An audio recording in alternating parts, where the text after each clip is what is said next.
인사드리고 시작하도록 하겠습니다. 한글처럼 배우는 한자 교실에 오신 여러분들 진심으로 환영합니다. 반갑습니다. 반갑습니다. 예, 박수 한번 또 칠까요? 네.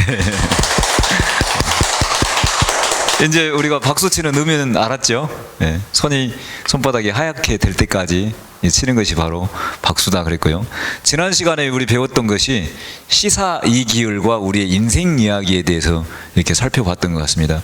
아주 단순한 글자이지만 몸기자가 변형이 되면서 내 몸과 마음의 상태가 어떻게 변화되어져서 결국은 우리의 인생이 마감이 되어지는가, 또 병이 걸렸다가도 다시 회복이 되어지는데 어떤 과정을 거쳐서 어떻게 회복이 되어지는가, 마음의 병도 몸의 병도 어떻게 변화되는가, 이런 글자가 바로 시사이기율이었습니다.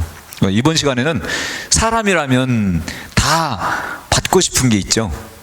다 받고 싶은 게 뭐냐면 누구나 다 복 받고 싶어 합니다. 그렇죠? 네. 그럼 복은 어떻게 받는 거죠? 복은? 네? 어떻게 받는 거예요? 복 받을 행동을 하면, 그렇죠. 복 받을 행동을 하면 되는데, 복을 받으려면은 어떻게 하면 되냐면 이 글자처럼 하면 됩니다. 복을 받으려면 어떻게 한다고요? 이 글자처럼 하면 돼요. 예. 이 글자처럼 하면 복을 받을 수 있습니다. 또 사람이 살면서 부자 되기 싫은 사람 없죠? 내가 일부러 가난하고 싶다, 있어요 없어요? 없어요.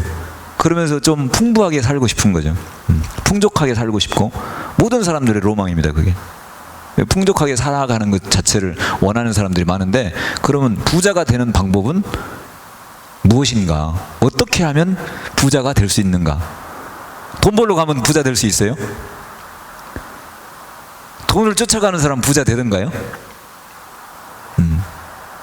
사람이 마음 먹는 대로 내가 부자가 되고 싶다고 해서 부자가 될 것 같으면 부자 못 된 사람이 있어요 없어요? 하나도 없죠. 네. 그럼 부자는 어떻게 하면 부자가 되느냐, 또 부자는 어떻게 하면 부해지고 부자가 되냐면 이렇게 하면 부자가 됩니다. 글자 속에 그대로 들어있어요. 그리고 옛말에 우리는 복은 어디서 내려온다고 그래요? 하늘에서 내려온다고 그러죠. 네. 실제로 복은 하늘에서 내려온다고 써져 있어요. 그리고 중국집에 가면 복복자가 이렇게 거꾸로 붙어 있습니다. 네. 그러니까 뭘 아는 거죠. 짜장면집에 가면 이렇게 복복자가 거꾸로 뒤집어져 가서 써 있어요. 이게 뭔지 이제 보이시죠? 네. 이 속에 들어있는 게 복복자 거꾸로 뒤집어 놓은 거예요.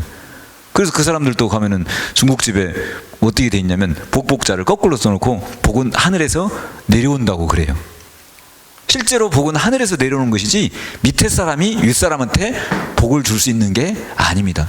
윗사람은 아랫사람한테 자기가 가지고 있는 복을 줄 수가 있어도 아랫사람이 윗사람한테 복을 줄 수는 없어요. 네. 그리고 복을 가진 자가 복을 줄 수 있는 것이고, 복은 늘 그래서 위에서부터 내려온다고 하는데, 이 글자를 이제 살펴보면 글자 속에 복은 어떻게 하면은 복을 받게 되고 또 어떻게 하면 부자가 되는지, 이 글자 복복자와 부자 이 속에 들어 있습니다. 우선 복복자와 부자 속에 보니까 똑같은 게 있죠. 이 보일시 옆에 이 글자가 무슨 글자냐면 가득할 복자라고 하는 겁니다. 뭐라고요? 가득할 복. 네, 가득할 복자가 들어있는데, 이 부자에도 뭐가 들어있어요? 가득할 복이 들어있죠. 네, 똑같이. 네. 그러니까 뭔가 가득한 것이 복 받는 것이고, 뭔가 뭐 하는 것이 가득한 것이 부자가 되는 거죠. 네. 일단 글자를 보니까 그렇네요. 그래서 부자가 되고 복을 받으려면 일단은 뭔가 가득해야 된다. 그런데 뭔가 가득해야 된다 그랬는데, 이 복복자를 보면 언제 복을 받는지, 어떻게 복을 받는지, 이게 다 들어 있습니다. 이 글자를 이제 하나씩 알아보도록 하겠습니다. 자, 복복자를, 보일시자를 여러분들이 통상적으로 이렇게 씁니다. 그리고 가득할 복자는 이렇게 쓰는데, 이 가득할 복자의 보일시자는 어디에서 나왔느냐, 이 글자가 만들어지게 된 배경을 지금부터 설명을 드립니다. 자, 이 보일시자는 무엇이 보인다고 했냐면 사람이 옛날부터 기도를 하게 되면은 어떤 기도를 많이 했냐면 농사 짓는 사람은 무엇을 기다리면서 기도를 하냐면 비가 오기를 기다리면서 기도를 합니다. 그래서 지금 이 글자가 어떤 글자이냐면 사실은 알고 보면 여기에 있는 글자는 편안한 자를 제가 그림으로 그린 겁니다. 그림으로. 네. 그림으로 그린 건데 이게 옛날에 운막이에요. 운막. 옛날 우리 민족 선조들이 살았던 운막 속에 운막을 들어갔다 나왔다는 문이 있고 그 문 안에 한 사람이 무릎을 꿇고 손을 앞으로 모으고 기도하고 있는 모습입니다. 이게. 예. 이 글자가 바로 지금의 그림이 글자가 되어져서 바로 무엇이 된 거냐? 편안할 안자가 된 거예요. 그러니까 이제 옛날에 어떤 분들은 그렇게 가르치시는 분들도 계시죠. 여자는 집안에 있어야 편하니까 싸돌아다니지 말라고. 그런 얘기 들어본 적 있죠. 네. 그 말이 맞을 수도 있지만 그거보다 사실 알고 보면 어떤 의미냐면 사람이 기도하는 사람이 뭐해야? 어디에 있어야? 집 안에 있어야 그 집안이 뭐하다? 편안하다. 그런 의미를 가지고 있어요. 그러면 이 사람이 지금 무릎을 꿇고 기도를 하고 있는데 옛날에 우리 민족은 어떤 민족이었냐면 농경 민족이었습니다. 농사를 짓고 사는 민족이었기 때문에 비가 안 오면은 농사를 지을 수가 없었고 비가 안 오면은 농사를 못 지으면 결국은 소출을 낼 수가 없으니까 겨울이면은 어떻게 해야 돼요? 그 다음 또 곡식 나올 때까지 가난하게 살 수밖에 없었던 거예요. 그러니까 비를 내려달라고 그래서 씨를 뿌리고 농사를 짓고 하기 위해서 늘 하늘에 기도했던 겁니다. 기도. 그래서 옛날에는 기우제도 지내고 그랬죠. 그래서 기도하는데 그 기도하고 있는데 이제 하늘에서 뭐가 내리느냐, 그 기도가 하늘에 상달이 되어져서 이제 지붕에 물이 이렇게 떨어지는 겁니다. 물이 떨어져서 처마에 이렇게 물이 맺혀서 밑으로 흘러 내려오는 이 모습이 안쪽에서 보니까 글자가 이제 이렇게 되는 겁니다. 네. 하늘에서 물이 떨어져서 처마에서 이렇게 흘러내리는 모습, 이게 안에서 바깥으로 보니까 보여요, 안 보여요? 바깥에서 안으로 보면은 잘 안 보이기도 하지만 안에서 이 운막 안에서 그 문을 통해서 바깥으로 쳐다보니까 그 빗물 떨어지는 게 보여요, 안 보여요? 보여요. 그래서 그것이 보인다 해서 이 글자가 보일 시자가 된 거고, 이 보일 시자는 요렇게도 쓰고 요렇게도 씁니다. 네.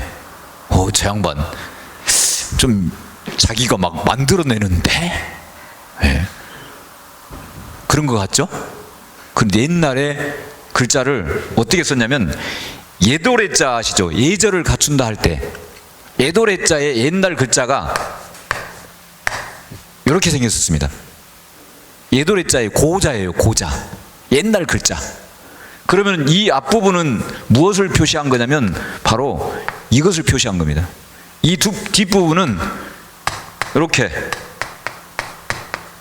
풍년풍자를 뒤에다가 붙여서 이거 자체가 무슨 글자예요? 예절을 갖춘다고 하는 예도래자예요. 그러면 이 글자가 이렇게 된 거 맞죠? 그러니 하늘에서 이렇게 물줄기가 내려오는 모습, 이거 자체가 이 보일 시자로 바뀌게 된 거예요. 그러니까 지어낸 거예요? 있었던 거예요? 예, 있었던 겁니다. 있었던 거.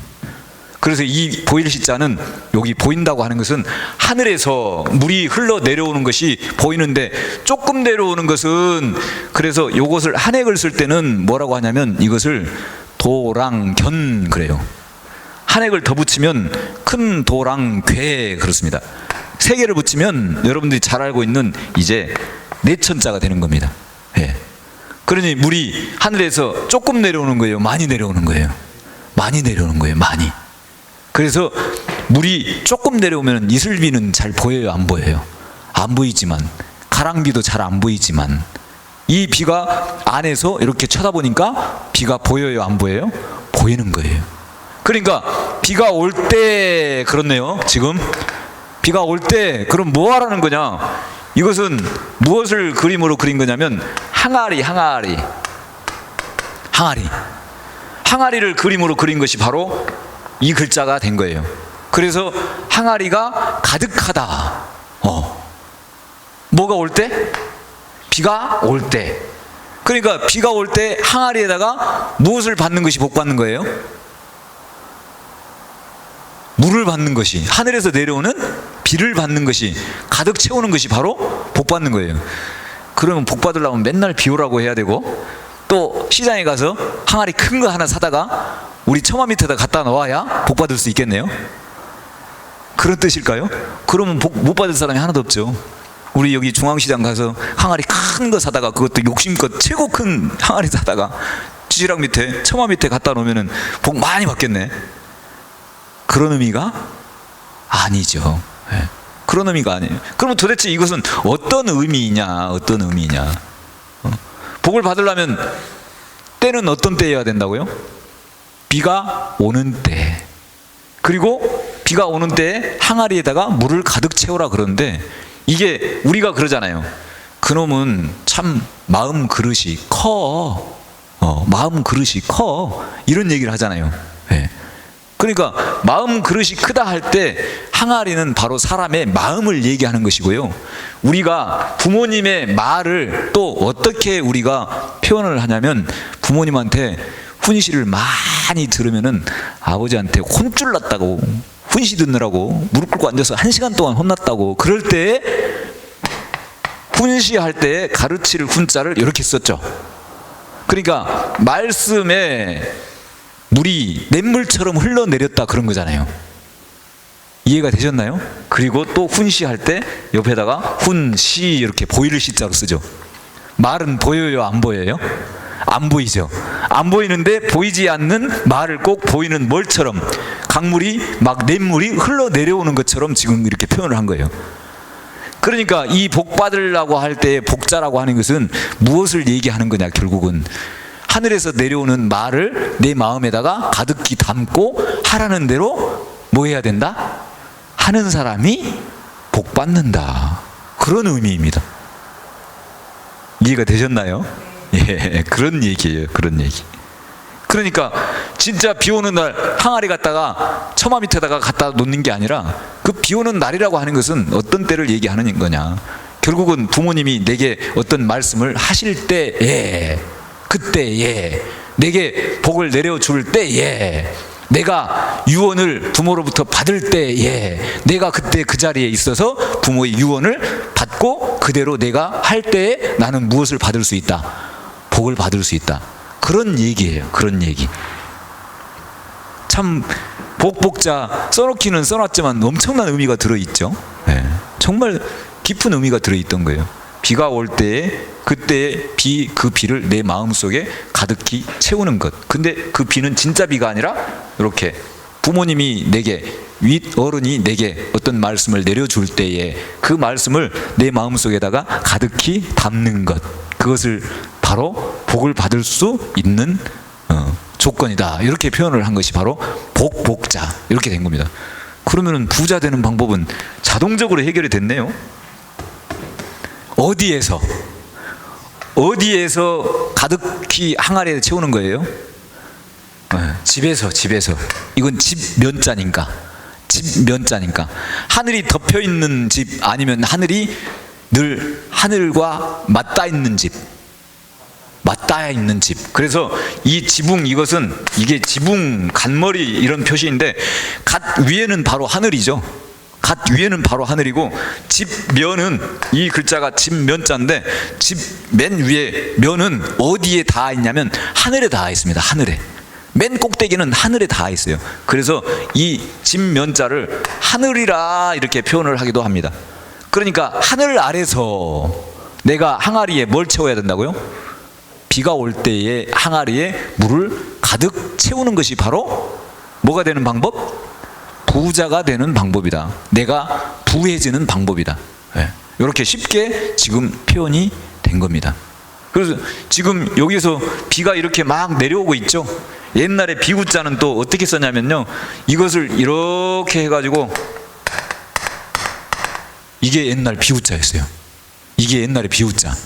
그리고 오늘날의 비구자는 어떻게 쓰냐면, 하늘에서 멀리 있는 성에, 하늘에서 멀경, 성경, 그러니까 하늘에서 멀리 있는 성에, 하늘로부터 이 성까지 반절로 딱 나누고 양쪽에다가 이렇게 왼쪽에 있는 사람들에게도 오른쪽에 있는 사람들에게도 선한 사람에게도 악한 사람에게도 의로운 사람에게도 불의한 사람에게도 비를 양쪽에 다 내려준다 해서 비우자가 이렇게 생긴 겁니다.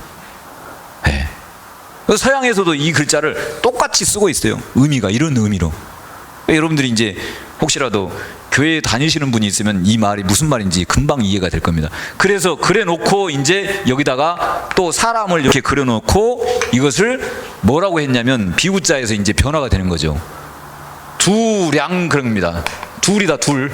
뜻은 둘인데 글자는 양이에요, 양. 그래서 두량이라고 하는데 두량 이렇게 쓰죠. 두량. 그 양쪽, 그래서 왼쪽 사람, 오른쪽 사람, 좌익, 우익 이렇게 하는 거예요. 여기서 성이 이렇게 나눠졌잖아요. 양쪽으로. 네.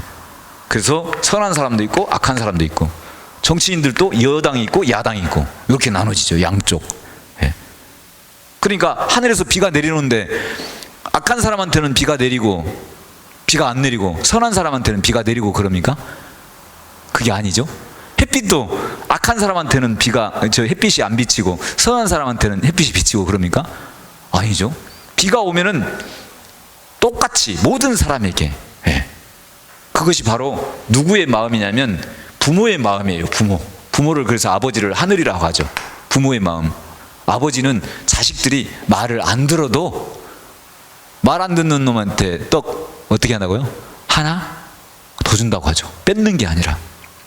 말 듣는 놈한테는 떡 주고 안 주고가 아니라 말 잘 듣는 놈한테 떡 주고 말 안 듣는 놈한테 떡 하나 더 준다는 거예요. 왜? 어떻게든 말을 듣게 하려고. 왜? 말을 듣게 하려고. 그것이 바로 부모의 마음이에요. 네. 그런데 이 글자도 보면은 이제 우리가 이런 글자들을 한자를 보면은 그 기준이 사람의 기준이 아니라 보니까 다 하늘의 기준이에요. 하늘의 기준. 여기도 보니까 하늘에서 멀경 성경 그랬잖아요. 만약에 하늘의 기준이 아니라면 이 멀경 성경 그랬겠어요? 아니면 가까울 경 성경 그랬겠어요? 땅의 기준이라면 가깝다고 했겠죠. 그 하늘의 기준이니까 하늘로부터 이 거리가 멀다 그렇게 표현을 한 거예요. 기준 자체가. 네. 그 글자들을 보면은 전부 하늘의 기준입니다. 그러면 지금 여기 써놓기는 산의 남자도 있고 뭐도 있어요? 계집여자도 나왔잖아요. 그러죠? 그럼 도대체 이 계집여자는 뭐고 산의 남자는 뭐냐?